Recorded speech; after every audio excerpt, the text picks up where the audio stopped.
¿Sí o no? Si quieren, pruébenlo. Estén en los próximos años sin hablarse el uno al otro para que veáis. ¿Sabes que había hace siglos una forma de matar a una persona en las tribus? Matarlo lentamente, torturarlo, y era practicar lo que se llamaba el ostracismo. Era no hablarle, no dirigirle la palabra, no saludarlo, ni siquiera mirarlo a la cara. Terminaban muriendo de pena y arrojándose por barrancos, quitándose la vida, al ver que nadie, aunque estuviera rodeado de personas, nadie te dirigía la palabra. Damos gracias al Señor de que nuestro Dios no es así. Nuestro Dios no es sordo, pero nuestro Dios tampoco es mudo. Él habla. Y hay muchos textos a lo largo de la palabra de Dios donde vemos que Dios habla individualmente, colectivamente, durante el día, durante la noche, en momentos de urgencia, en la cárcel, en fin, en muchísimas situaciones, momentos y lugares de la vida. No siempre habla igual. No siempre el que tiene que oír la voz de Dios la oye. La Biblia nos enseña que hay momentos en los que la ceguera, la dureza de corazón, la actitud del hombre es tan mala que aunque el Señor le esté hablando no se entera. Y es tremendamente triste ver que a veces Dios le habla a la gente, le está mostrando el camino, le está indicando que por ahí no va bien, o por aquí va bien, o esto hay que hacerlo, o aquello no hay que hacerlo, y él ni se inmuta, ni se entera. Es como si el mensaje le pasara por encima de su cabeza. Vamos a ver en esta tarde diferentes formas como Dios nos puede hablar a nosotros, sí, hermanos, en pleno siglo XXI. Hoy en día nuestro Dios también habla. Hechos capítulo 8. Hemos leído, nuestro hermano Marco nos leía, que había comenzado la persecución en Jerusalén. Todo iba muy bonito, todo iba muy bien, pero la persecución comenzó, los creyentes tuvieron que salir despavoridos, huyendo a diferentes lugares. Y la Biblia nos cuenta en el capítulo 8 del libro de los Hechos la historia de uno de los diáconos de la iglesia primitiva. Eran varios, no nos cuenta la historia de todos, pero sí nos da detalles acerca de uno, personalmente, de Felipe. Dice la Biblia que este hombre llegó a tener 4 hijas, después lo vamos a ver, hijas que tenían el don de la profecía, un hombre que tenía un don también que era el de la hospitalidad, daba hospedaje a personas que servían al Señor. Pero este fue uno de las personas que salió huyendo y se fue en dirección a Samaria, donde no había llegado el Evangelio. Recuerden que estaban todos en Jerusalén desde el día de Pentecostés, o mejor dicho, desde el día de la Ascensión. Llegó el día de Pentecostés, pasaron unos cuantos días, semanas, tal vez meses, y allí seguían en Jerusalén. La iglesia crecía y crecía, pero no se expandía. Crecía solamente en un lugar, y la voluntad del Señor era que fueran por todo el mundo, por todas las naciones de la tierra, por los 5 continentes predicando el Evangelio, pero ellos no iban a ir.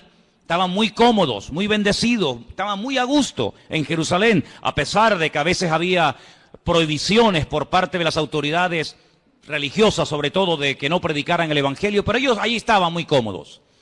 Miles y miles de personas cada día venían a las reuniones, milagros, señales, prodigios, pero de ir a Samaria, olvídate.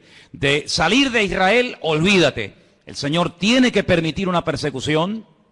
Y en esa persecución dice que Felipe se va a Samaria, allí predica, las multitudes reciben el Evangelio. Recuerden que el Señor Jesucristo había estado en Samaria, allí le había hablado a la mujer samaritana, ¿os acordáis?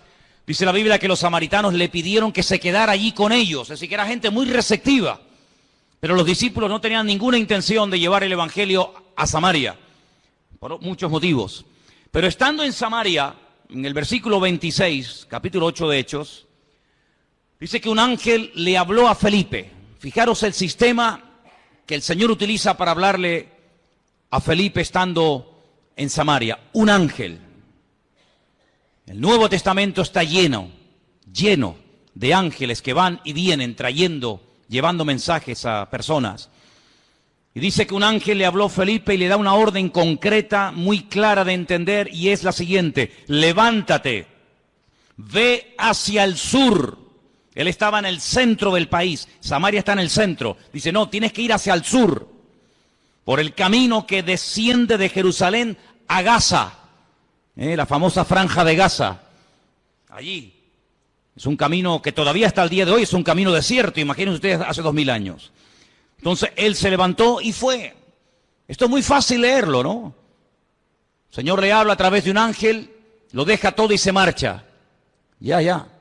Parece muy fácil, pero yo veo gente que llevan aquí años oyendo la voz de Dios, de alguna manera, no digo a través de un ángel, pero a través de predicaciones, a través de consejos, o a través de un libro cristiano, como sea, y todavía no han hecho caso.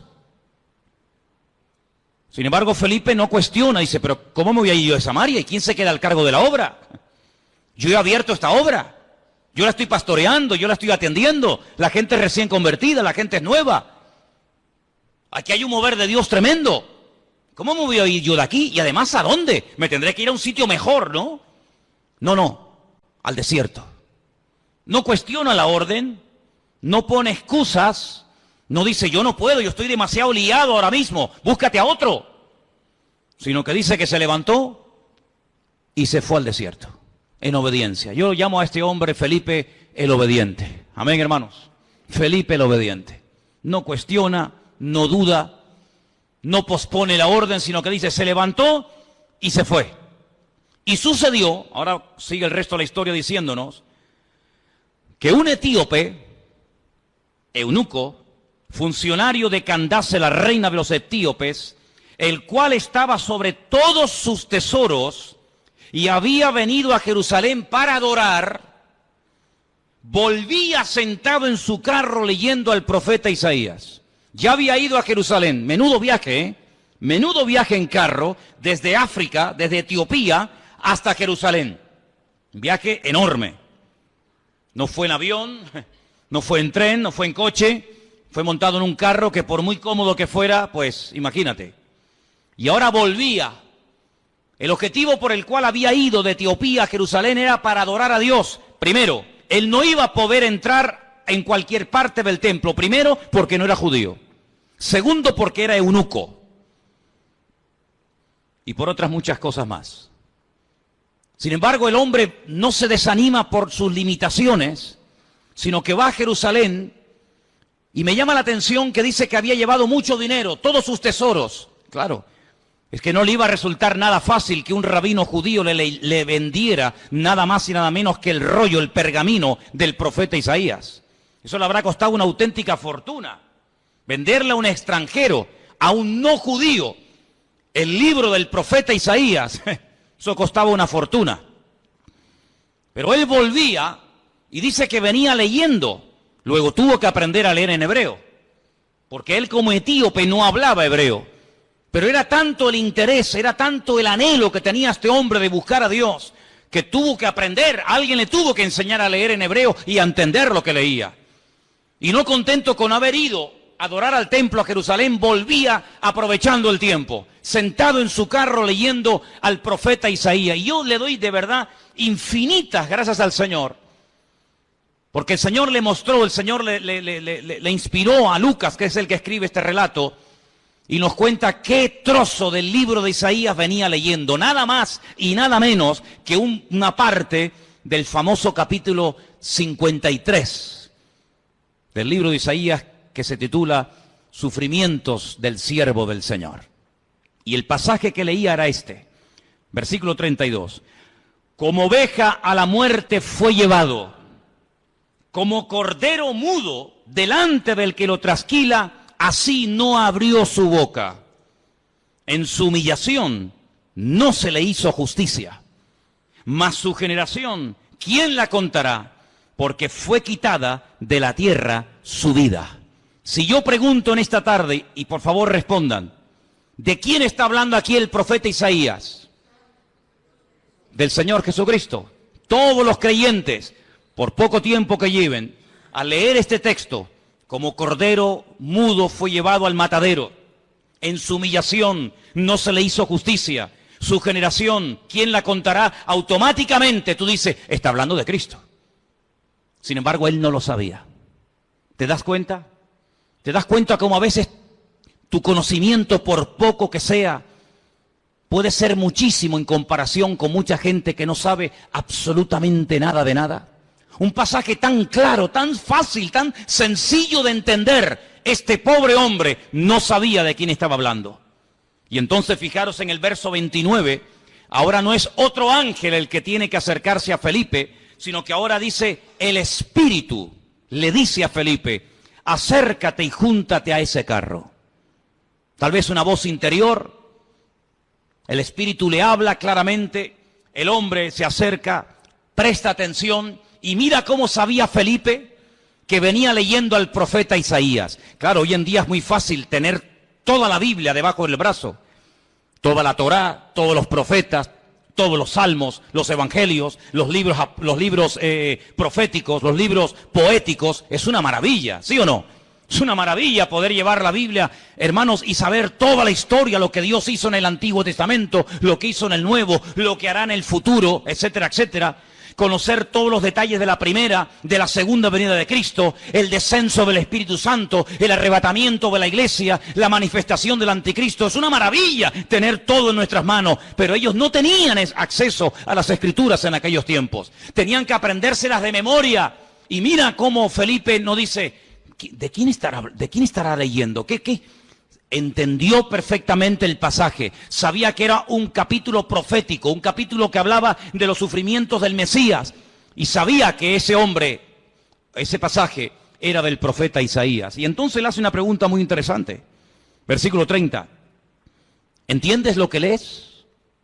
¿Entiendes algo de lo que estás leyendo? Y él dice, ¿y cómo podré si alguno no me enseñare? Y le rogó a Felipe que se subiera y se juntara con él. Y seguramente viajaron durante días y días viajando por el desierto, hasta que todos conocemos el resto de la historia, cómo este hombre manda parar el carro, este hombre llega a un oasis donde hay agua, pide ser bautizado, el Señor arrebata a Felipe, aparece en otra parte del país, el etíope eunuco se va por su camino, pero añade la palabra gozoso, y todos conocemos el resto de la historia. Incluso la historia nos dice que este hombre llegó a su país, llegó a Etiopía, predicó el evangelio, y hasta el día de hoy, 2000 años después, hay una comunidad de etíopes coptos que creen en el Señor Jesucristo, que son cristianos, y algunos piensan y consideran que es el testimonio, el fruto del testimonio de aquel etíope que aceptó al Señor en el desierto. Es realmente algo increíble.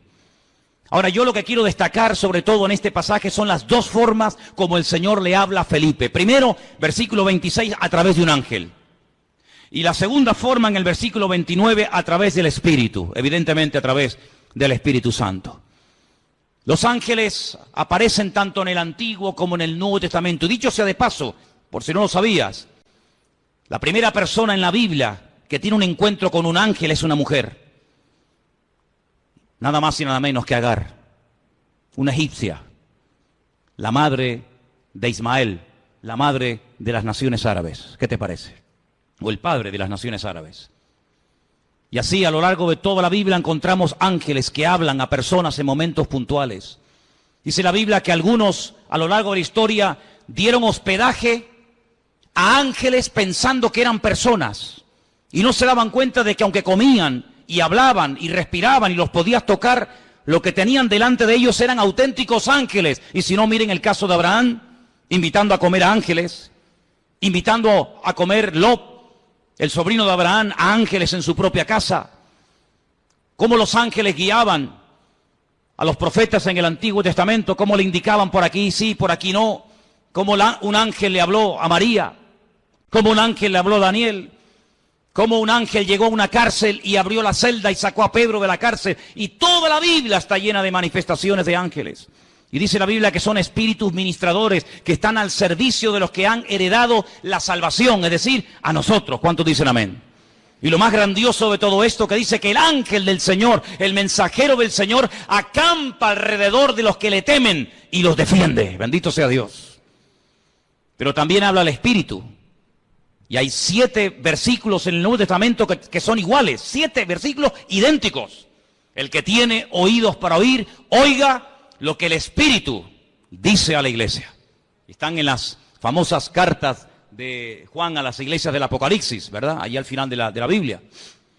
Si vamos a otro pasaje del Nuevo Testamento, en el capítulo 13, versículo 2, vemos que el Espíritu Santo no solamente habla a nivel personal a una persona, como el caso de Felipe, sino que también en un momento determinado, en un culto donde hay mucha gente, el Espíritu Santo puede hablar e incluso dar nombres propios, nombres de personas.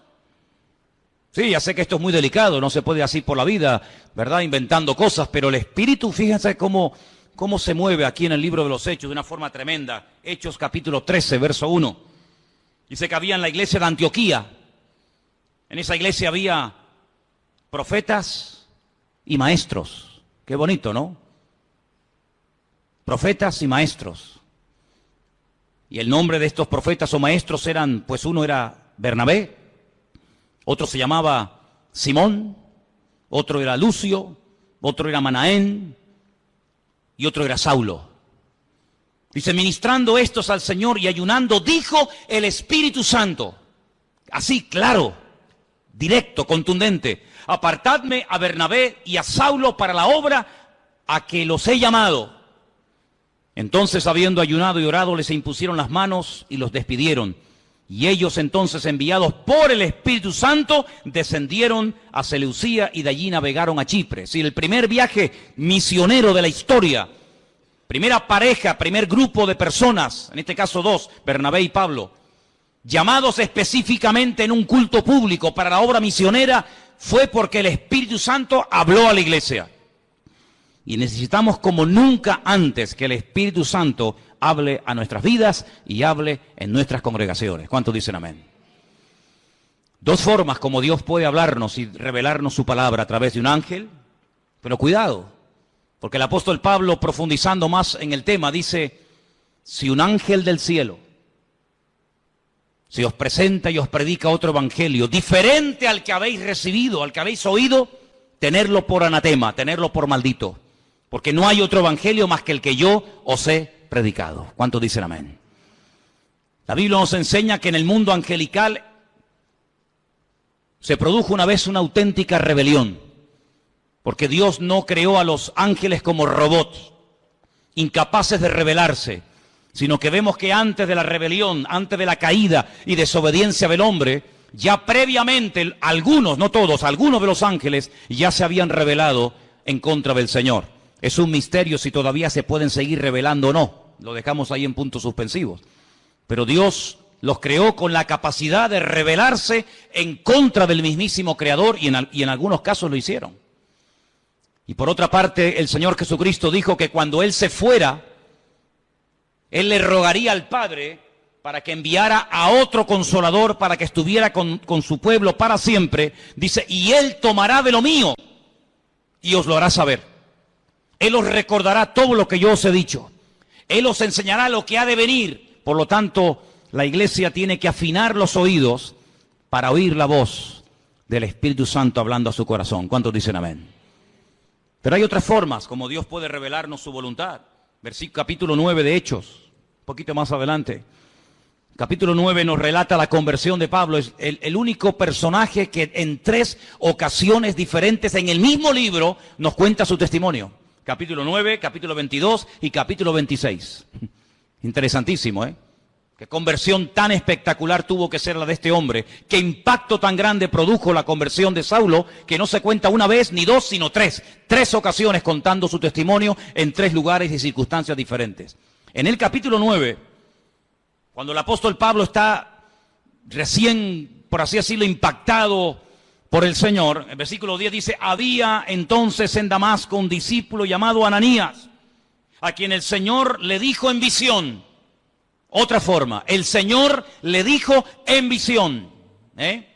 No es algo que se inventó, no es algo que él dice, me parece que no. El Señor le habló claramente a través de una visión y le menciona por nombre, le dice Ananías. Luego la visión no es para Juan, no es para Pedro, no es para Tomás, es para ti, para Ananías. Y él dice, heme aquí, Señor. Y el Señor le dijo, levántate y ve a la calle que se llama Derecha. Busca en casa de Judas a uno llamado Saulo de Tarso, porque él está allí orando. Sí, las instrucciones que le da el Señor son tremendas. No hay género de duda.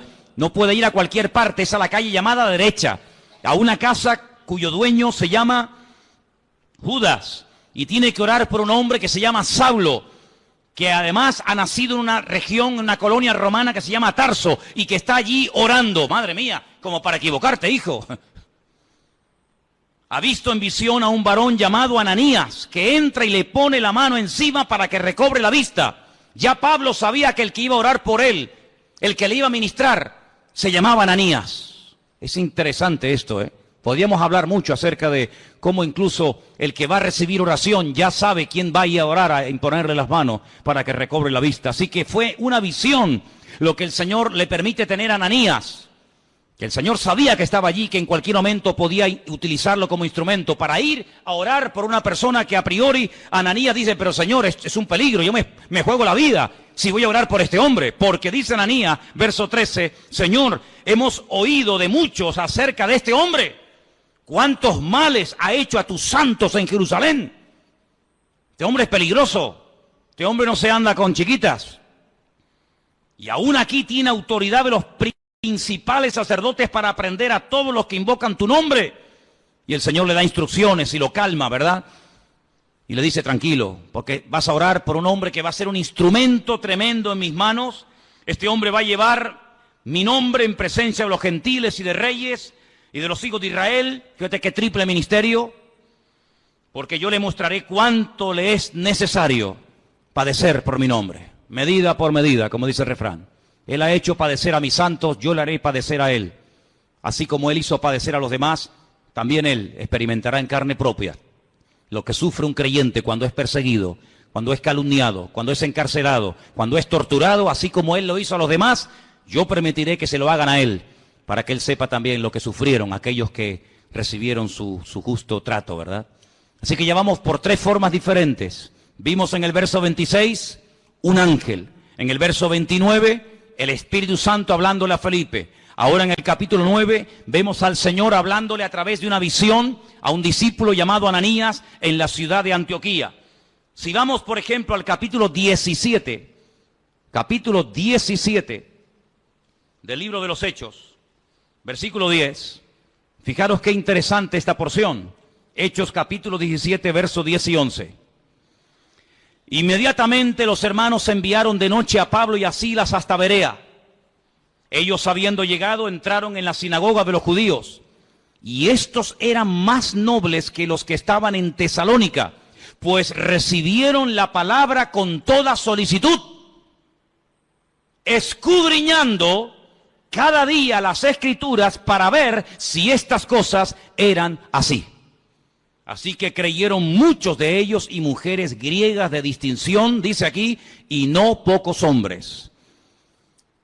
La forma más tradicional, la forma más normal, como en el día de hoy a nosotros nos puede y nos debe de hablar el Señor, es a través de las Escrituras, a través de la palabra escrita del Señor. En ella vamos a encontrar las respuestas a todas nuestras preguntas. En ella vamos a encontrar ejemplos. En ella vamos a encontrar personajes que se encontraron en situaciones muy parecidas o similares a las tuyas. ¿Qué hacer en momentos de calumnia, de soledad, de enfermedad, de incomprensión?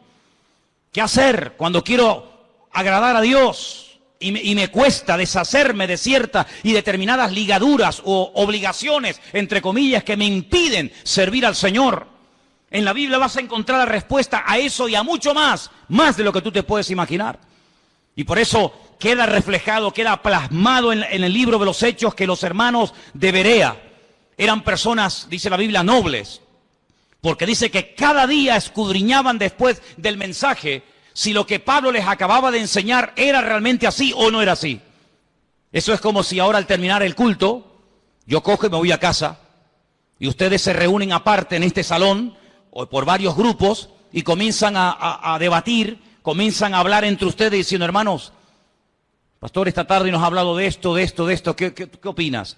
Pues oye, lo que ha dicho es cierto o no es cierto, o lo dice aquí o lo dice allá. Así hacían los hermanos de Berea, pero no con un espíritu crítico, no para buscarle el fallo, no para criticar o cuestionar la enseñanza, no, sino para reafirmarse en lo que aparentemente parecía del Señor, pero ellos querían no solamente oír, sino que la palabra avalara, que la palabra, ¿verdad?, apoyara el mensaje, la enseñanza del apóstol Pablo, lo cual me parece excelente. ¿Cuántos dicen amén? Personas que sabrían, bueno, tú tienes algo que decir, venga, sube, compártenos, predícanos, ¿has terminado? Sí, ¿tienes algo más que decir? ¿No? Muy bien, gracias hermano, que Dios te bendiga. Ahora nos quedamos un momento, opinamos, charlamos, escudriñamos las Escrituras para ver si ese argumento que nos presentó tiene base bíblica, para ver si eso que nos dice de que aquel hombre era el Mesías y era el verdadero, a ver si es así, si no es asado. Realmente algo increíble. Así deberíamos de ser todos nosotros.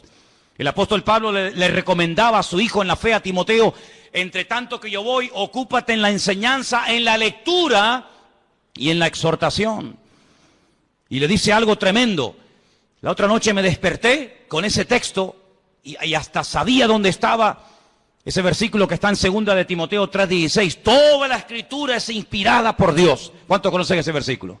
¿Lo buscamos? 2 de Timoteo 3:16. Vamos a leerlo juntos, por favor. Versículo que deberían ustedes de aprenderse de memoria. Muy útil en estos tiempos. Dice así, 2 de Timoteo 3:16. Vamos a leerlo juntos. Toda la Escritura es inspirada por Dios, útil para enseñar, para redarguir, para corregir, para instruir en justicia, a fin de que el hombre de Dios sea perfecto, enteramente preparado para toda buena obra. Así que cuando usted busca ser instruido, ser enseñado, ser amonestado, ser confrontado, vaya a la palabra y la palabra le va a hablar. Si usted tiene una buena actitud, si usted verdaderamente quiere aprender, si usted verdaderamente quiere corregir cualquier error doctrinal, cualquier mala costumbre de su vida, vaya y a la luz, al espejo de la palabra de Dios, el Señor le va a hablar, porque la palabra dice que es útil y ayuda al que está empezando, ayuda al que lleva mucho tiempo, ayuda al que está pensando dar un paso de fe, ayuda al que está un poco decaído y no sabe qué hacer, ayuda al nuevo, al viejo, nos ayuda a todo. La palabra de Dios es tremendamente útil. ¿Cuántos dicen amén?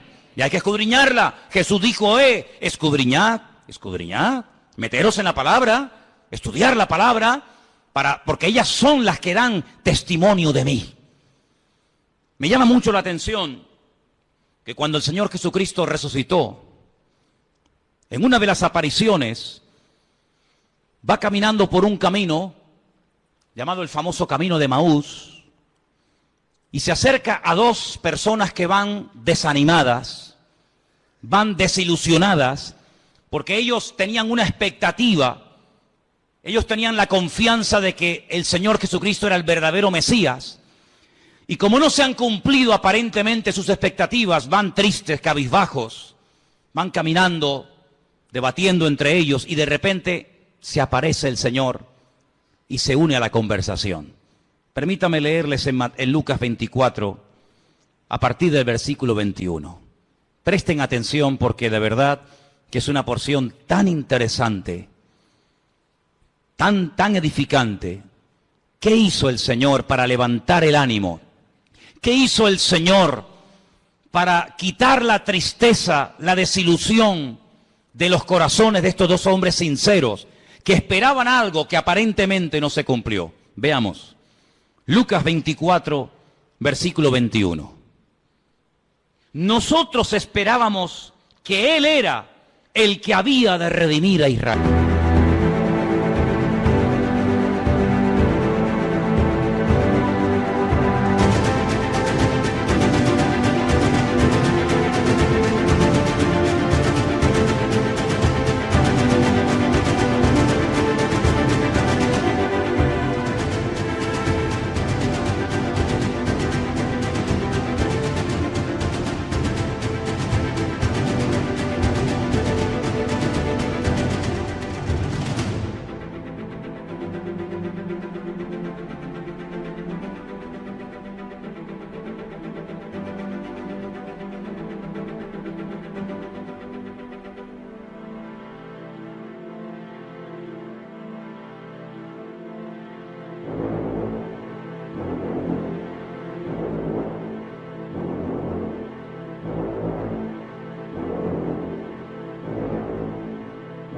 Él. Fíjate qué ilusionados estaban. Por fin ha llegado el Redentor, el Mesías. Esperábamos la redención de Israel. Y ahora, además de todo esto, hoy es ya el tercer día que esto ha acontecido. Parece como que por un momento les pasa por la mente el hecho de que Él había dicho que al tercer día resucitaría. Así que ya van 3 días, no lo hemos visto resucitado. No se cumplió la expectativa que teníamos en Él de que redimiría a Israel de la opresión del yugo romano.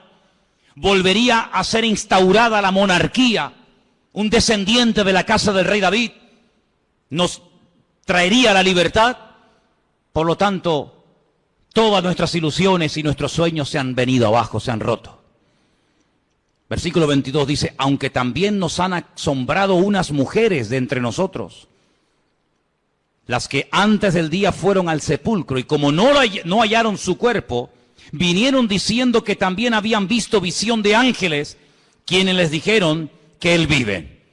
Aquí hay algo extraño, porque por una parte son conscientes de que unas mujeres, por lo visto, según cuentan ellas, Él ha resucitado, pero el argumento que ellos presentan no es un argumento de fe, no es un argumento contundente, sino dice que ellas dicen que ha resucitado porque no encontraron el cuerpo.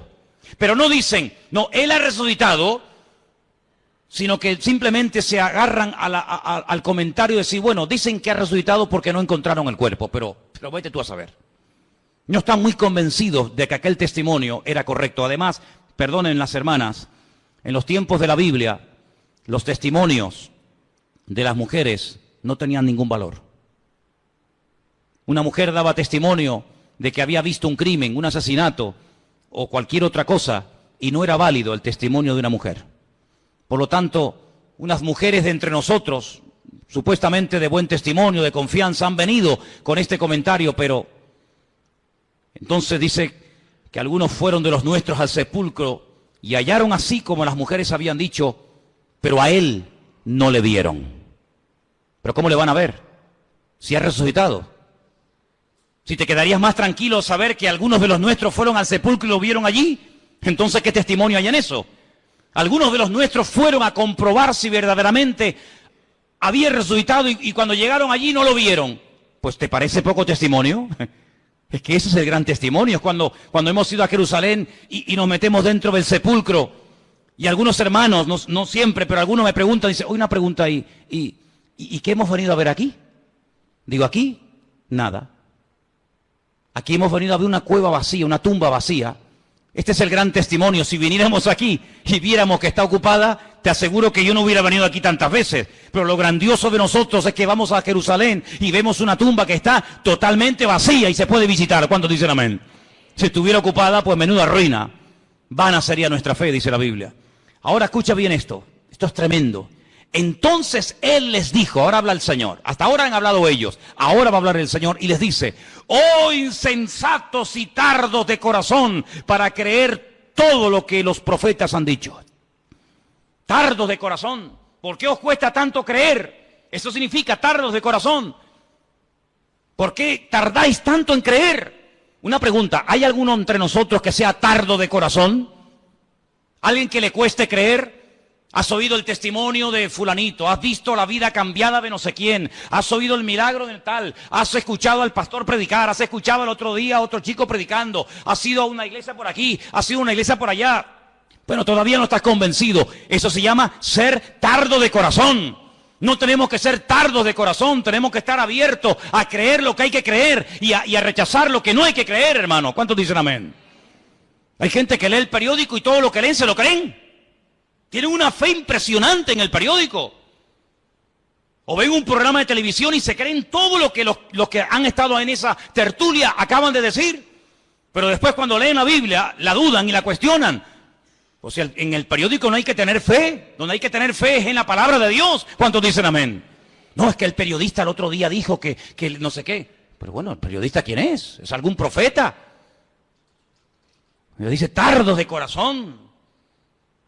¿No era necesario que el Cristo padeciese estas cosas y que entrara en su gloria? ¿Es que acaso ha ocurrido algo por casualidad? ¿Es que se le ha ido de las manos el control al Eterno?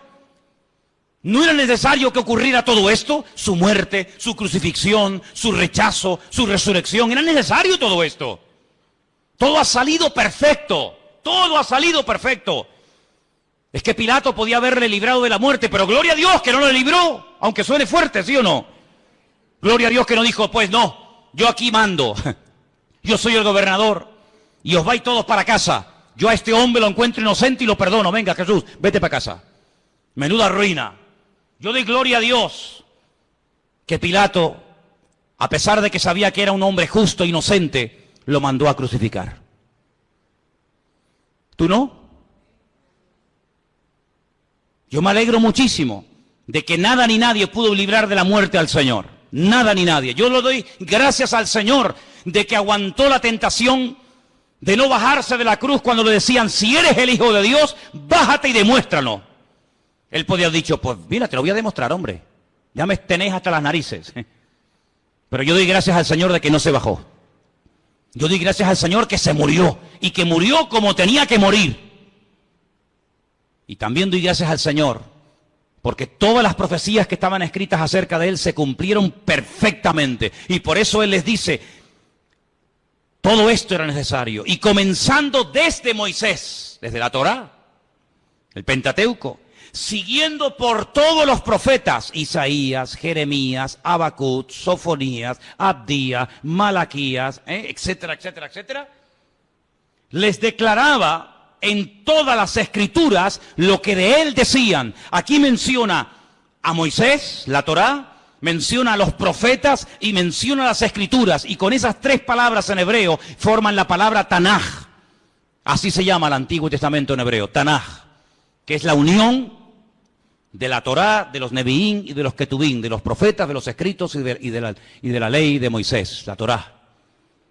Y les abrió los ojos y les mostró cómo a través de las escrituras tenían que creer que lo que había ocurrido no era producto de la casualidad. Y por eso, amados, nosotros tenemos hoy en día una herramienta tremenda. Podemos estar seguros de que Jesús no fue un impostor. Podemos estar plenamente convencidos de que el Nuevo Testamento no es una historia inventada, de que Jesús no es un mito, un personaje histórico, pero que a la hora de la verdad no existió. Nosotros podemos tener la completa seguridad de que la palabra que tenemos en nuestra mano no ha sido ni tergiversada, no se la ha quitado, no se la ha añadido, es una palabra perfecta. Y el cielo y la tierra podrán pasar, pero su palabra permanecerá por toda la eternidad. La palabra de Dios es la fuente de nuestra fe, es la base, el fundamento de nuestra creencia. Las profecías se cumplieron todas, no faltó ni una por cumplirse. Y no eran producto de la casualidad, sino que todo estaba bajo el control del Señor. Y hoy en día les digo, hermano, que ese Dios que controló la primera venida de Cristo, tiene todo bajo su control y todo lo que está ocurriendo porque Dios así lo está permitiendo. ¿Cuántos dicen amén? Porque ni una hoja de un árbol se cae sin permiso del Señor. Y cuando el Señor esté a punto de venir, y cuando tenga que manifestarse el anticristo, y cuando vengan los dos testigos, y cuando venga la señal de la bestia, y todo eso que hemos estudiado durante años, todo ocurrirá como tiene que ocurrir, porque la palabra de Dios es viva, es eficaz, y es verdadera, y es perfecta, y no se equivoca, y tenemos en nuestra mano el mejor regalo del mundo, la salvación y la palabra del Señor. ¿Cuántos dicen amén? Gloria a Dios por la palabra de Dios. Gloria a Dios, hermanos. Pues léanla, estúdienla, escudriñenla. Si alguien busca voluntad de Dios, métete en la Biblia, métete en la palabra, levántate temprano, acuéstate más tarde si quieres, y comienza a leer y a buscar por aquí y a buscar por allá, y seguro que el Señor te hablará tu vida, porque el Señor siempre habla a través de su palabra. Fíjate qué poder tan grande tiene la palabra de Dios, que hasta Cristo la usó para atacar al diablo cuando era tentado en el desierto de Judea. Podía haber usado cualquier otro argumento, ¿sí o no? Pero sin embargo, ¿qué hizo? Usar la palabra. Escrito está. Escrito está. Escrito está. Y con esas palabras desmanteló las tentaciones del diablo y pudo tener un ministerio eficaz, un ministerio victorioso, porque la palabra de Dios le da efectividad a nuestra vida. Bendito sea Dios. Así que hemos visto cómo los ángeles pueden ser en un momento determinado usados por el Señor para hablarnos. Vemos cómo también el Espíritu Santo puede hablar claramente en la iglesia o a nivel personal. Vemos cómo a través de una visión, a través de la palabra. Capítulo 21 del libro de los Hechos, hay algo muy interesante que aquí se menciona.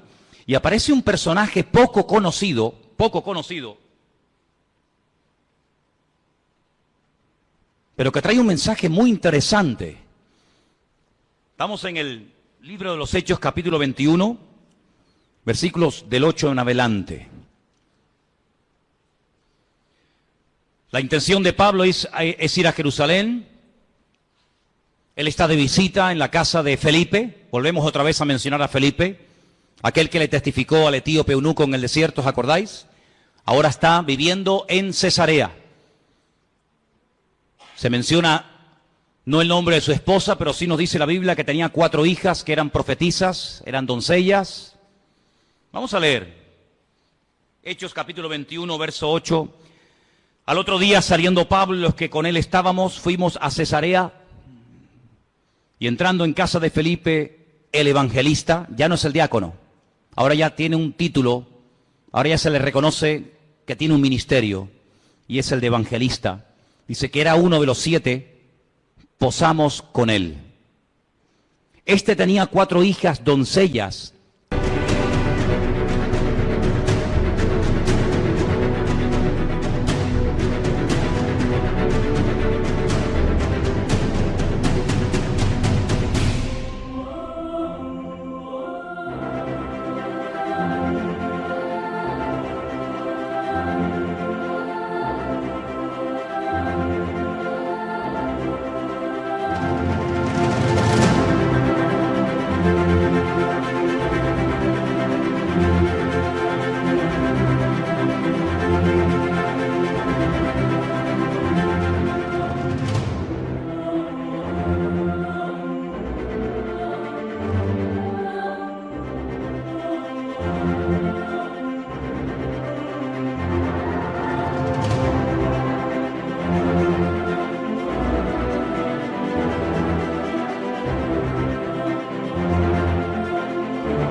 Profetizaban.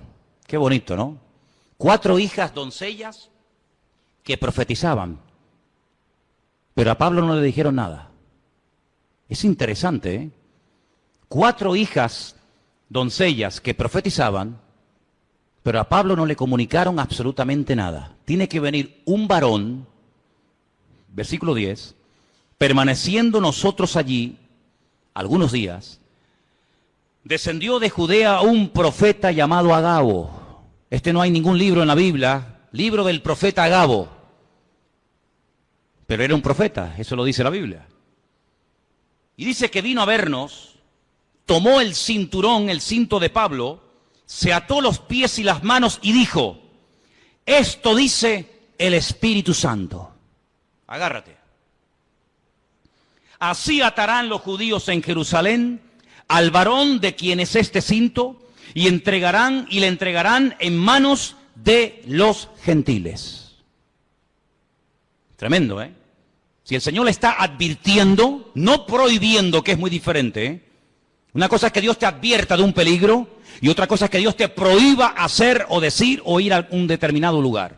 Aquí el Señor no le está prohibiendo a Pablo nada, sino le está advirtiendo. Esto es lo que te va a pasar si subes a Jerusalén. Es como cuando David consultaba con el Señor, tomando el efod, dice la Biblia, consultaba palabra del Señor y decía, Señor, por esta gente que yo he dado tanto, esta ciudad que yo liberé, esta ciudad por la que yo di mi vida, y mis soldados se jugaron la vida para liberarla, si yo me quedo aquí y vienen a reclamarme mi vida, ¿los habitantes de esta ciudad me entregarán sí o no? Y le dice el Señor, sí te entregarán, seguro, no te quepa la menor duda. ¿Qué hace David? Sabiendo que si se queda en la ciudad, le van a entregar, David coge y se marcha. Tenía las 2 opciones, era algo futurible, algo que podía ocurrir. Depende de la actitud del que recibiera el mensaje. Si te quedas, te entregan. Si te vas, no pasa nada.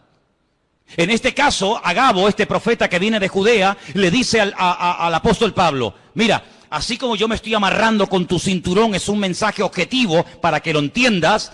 Así como me están amarrando con tu cinturón, así te van a amarrar a ti como subas a Jerusalén. ¿Qué hace Pablo? Sigamos leyendo. Versículo 12.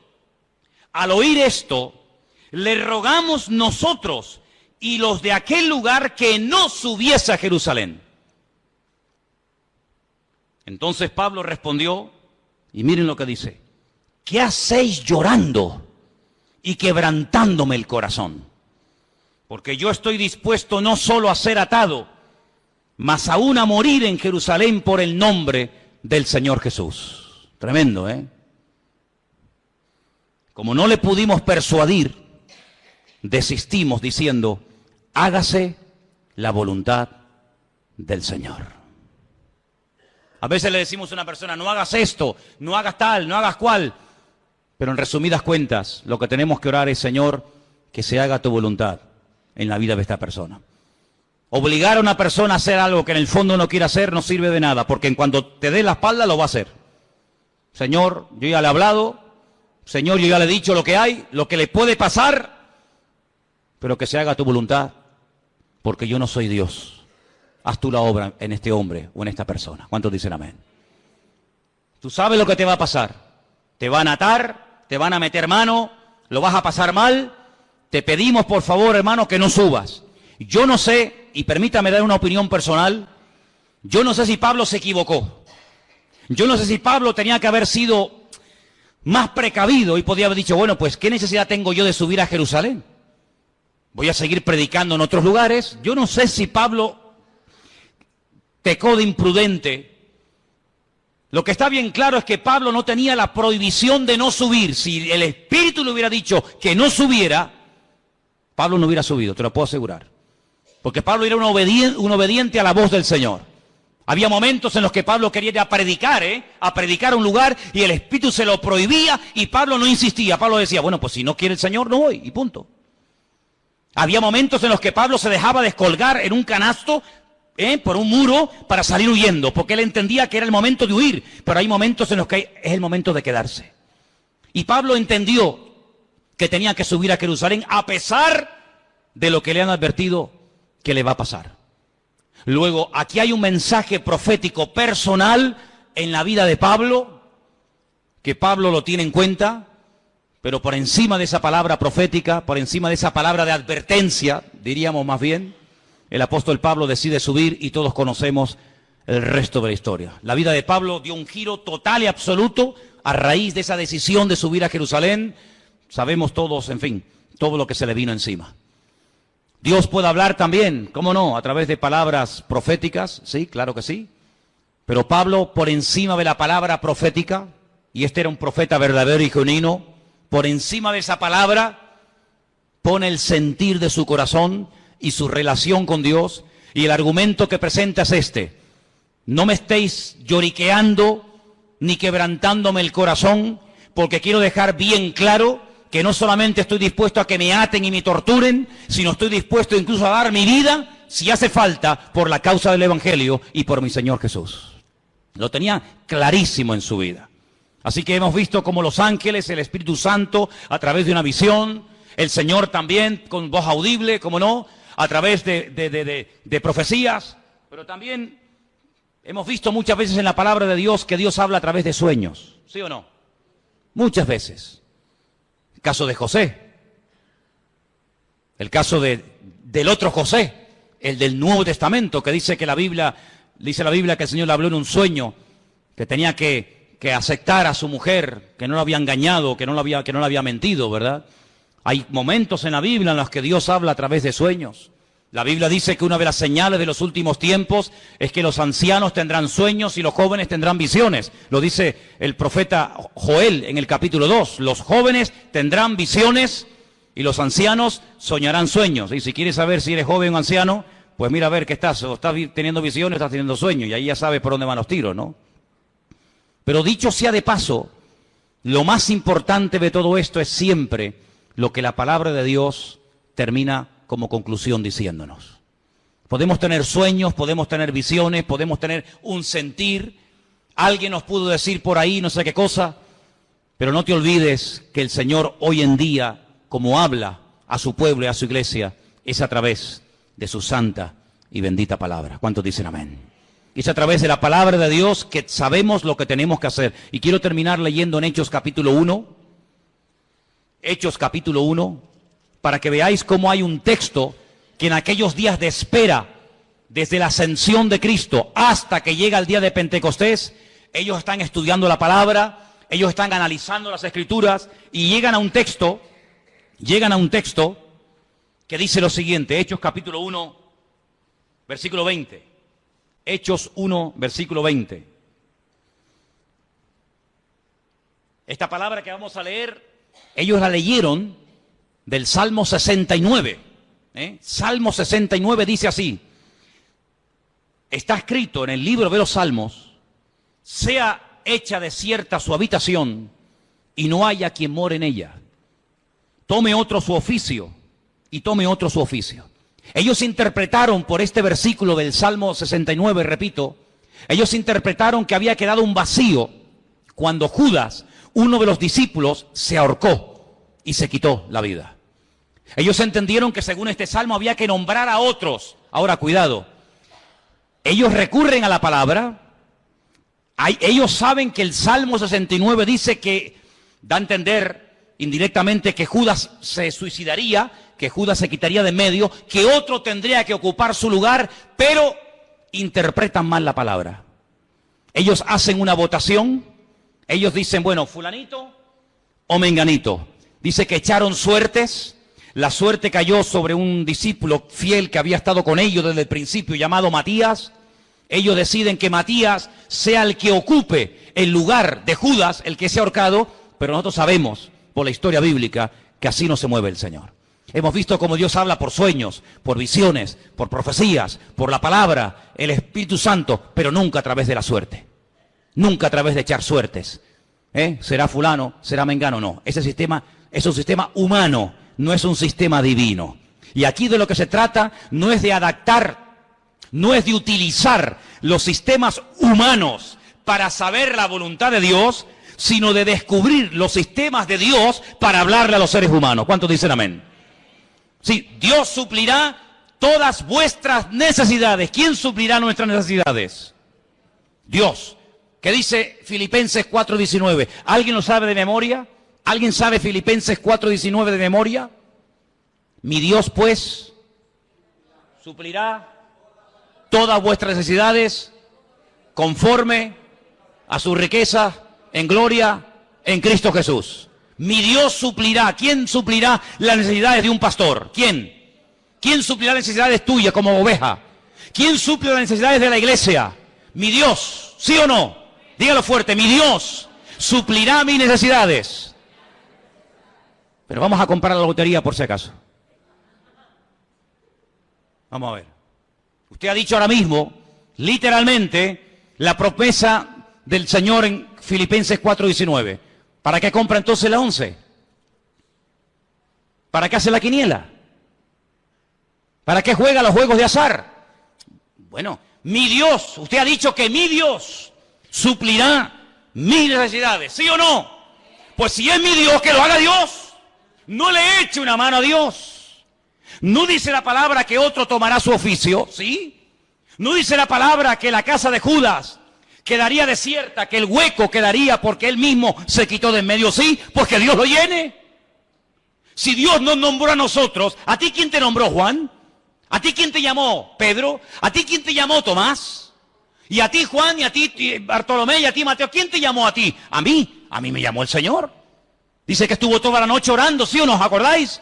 Toda la noche estuvo orando. Y al día siguiente dice, Juan, Andrés, Santiago, y Él los llama. Bueno, pues si nos llamó a nosotros así, ¿por qué ahora nosotros queremos echarle una mano a Dios de llenar un vacío que Él permitió que se vaciara? Que lo llene el Señor, porque su palabra, para que se cumpla, el que tiene que actuar es Él y no yo.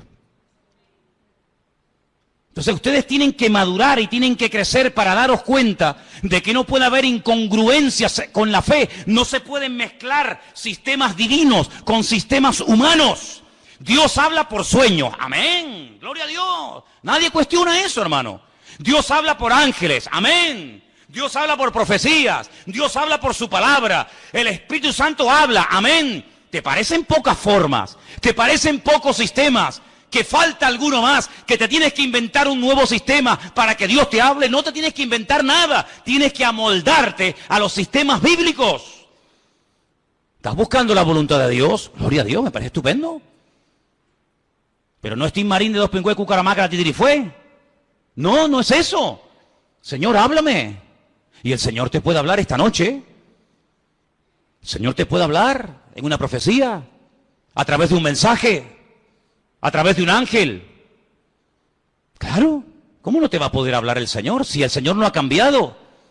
Pues si el Señor no ha cambiado y tú tienes la fe y la creencia de que Él no ha cambiado, que Él ni es sordo ni es mudo, amén, ni es sordo ni es mudo, pues abre tu corazón a las formas que Dios ha escogido para revelarte su voluntad y no pongas tu sistema nuevo que no tiene nada que ver con el sistema de Dios. Cuando Dios quiso llamar a Abraham, ¿a quién llamó? ¿A quién llamó? A Abraham. Cuando el Señor quiso utilizar a David para que fuera el segundo rey de Israel, le dijo a Samuel, vete a la casa de Isaí, son 8 hermanos, ponga en una bolsa los 8 nombres y venga, vete sacando. No, este no es, este sí es. No, porque para ti es difícil saber entre 8 cuál es el verdadero, pero para mí no. Amén. ¿Cuál será? ¿Será este? ¿Será el otro? El Señor sabía cómo se iba a llamar el segundo rey de Israel, ¿sí o no? Pues vete y unge a David. Y a ese fue el que ungió el Señor. El Señor sabe dónde vives. El Señor sabe cómo te llamas. El Señor sabe qué número de zapato tienes. Tu DNI lo conoce el Señor, tu ADN, tu grupo sanguíneo. Lo conoce absolutamente todo. Dice que nuestro embrión nuestros ojos vieron al Señor. Por lo tanto, amados hermanos, no tengamos temor de que no vas a saber qué hacer en la vida. Porque el que busca halla, el que llama se le abrirá y el que pide recibe, dice la palabra.